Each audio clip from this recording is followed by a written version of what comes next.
Hello everyone, আমি সুস্মিতা।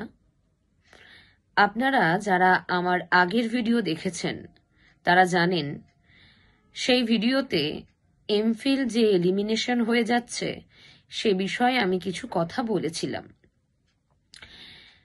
সেই প্রসঙ্গেই অনেক ছাত্রছাত্রীর কাছ থেকে অনেকগুলি প্রশ্ন এসেছে। তো সেই প্রশ্নগুলির উত্তর দিতেই আজকের আমার এই ভিডিওটি করা। অর্থাৎ এমফিল এলিমিনেশন হয়ে যাচ্ছে, তাহলে আপনার স্বপ্ন যদি অধ্যাপনা হয় বা অ্যাসিস্ট্যান্ট প্রফেসর হওয়া হয়, সেই ক্ষেত্রে পিএইচডির গুরুত্ব অপরিসীম। এবার যে প্রশ্নটি আমার কাছে এসেছে সেটি হলো,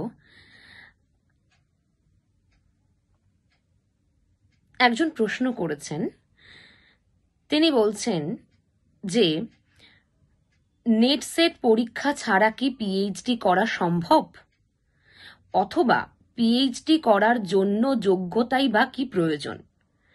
তো এই প্রশ্নটির উত্তর আমি দেব। নেট সেট ছাড়া পিএইচডি করা সম্ভব অবশ্যই, কিন্তু নির্দিষ্ট কিছু ইউনিভার্সিটির ক্ষেত্রে সেগুলি হয়। অর্থাৎ আপনি এন্ট্রান্স এক্সাম দিয়ে যদি পিএইচডিতে চান্স পান, সেই ক্ষেত্রে আপনার নেট বা সেট ডিগ্রিটি না হলেও চলে। এরপরও আরেকটি কথা, কিছু কিছু ইউনিভার্সিটির ক্ষেত্রেই আমরা শুধু এটা দেখি যে সেখানে এই এন্ট্রান্স এক্সাম হয়। অন্যান্য ইউনিভার্সিটি অর্থাৎ অধিকাংশ ইউনিভার্সিটিতেই এখন নেট সেট অবশ্যই জরুরি। নেট সেট সার্টিফিকেট ছাড়া ফর্ম ফিল আপের সুযোগ দেওয়া হয় না। এরপরও আরেকটি কথা দাঁড়ায় যে মাস্টার্সে কত পার্সেন্ট নাম্বার পেলে নেট সেট করার জন্য বা নেট সেট পড়ার জন্য বা ফর্ম ফিল আপ করার জন্য তিনি এলিজেবল। মাস্টার্সে অবশ্যই 55% নম্বর লাগবে। আরো কিছু প্রশ্ন এসেছে, যেমন মাস্টার্সের পর কিভাবে নেট সেট পড়া যায়, নেট সেট পড়তে পড়তে কিভাবে সিনপসিস রেডি করব, অর্থাৎ রিসার্চ প্রপোজাল রেডি করব, রিসার্চ প্রপোজাল ঠিক কোন দিক মাথায় রেখে রেডি করব, বা পিএইচডির ইন্টারভিউ দিতে গিয়ে কোন জিনিসগুলি মাথায় রাখবো ইত্যাদি। এরকম অনেকগুলি প্রশ্ন আমার কাছে এসেছে, অনেক ছাত্রছাত্রীরা করেছেন।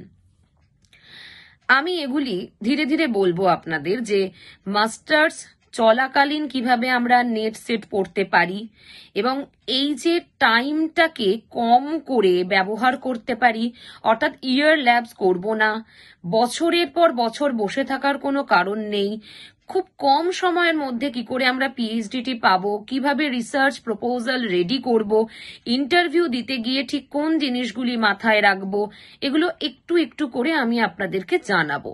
আজকে সবটা সম্ভব নয়, ধীরে ধীরে সবটি আমি এক একটা করে ভিডিওতে আপনাদের কাছে নিয়ে আসব। সুতরাং একটি কথা বলবো যে পিএইচডির জন্য বা পিএইচডিতে যদি আপনি চান্স পেতে চান, তার জন্য অবশ্যই আপনার মাস্টার্সে 55% নম্বর লাগবে এবং নেট বা সেট পাশ করতে হবে। জেআরএফ থাকলে আরো সুবিধা, এবং সেটি কি সুবিধা, কেন সুবিধা, সেগুলোও আমি পরের ভিডিওতে আপনাদের কাছে বলবো।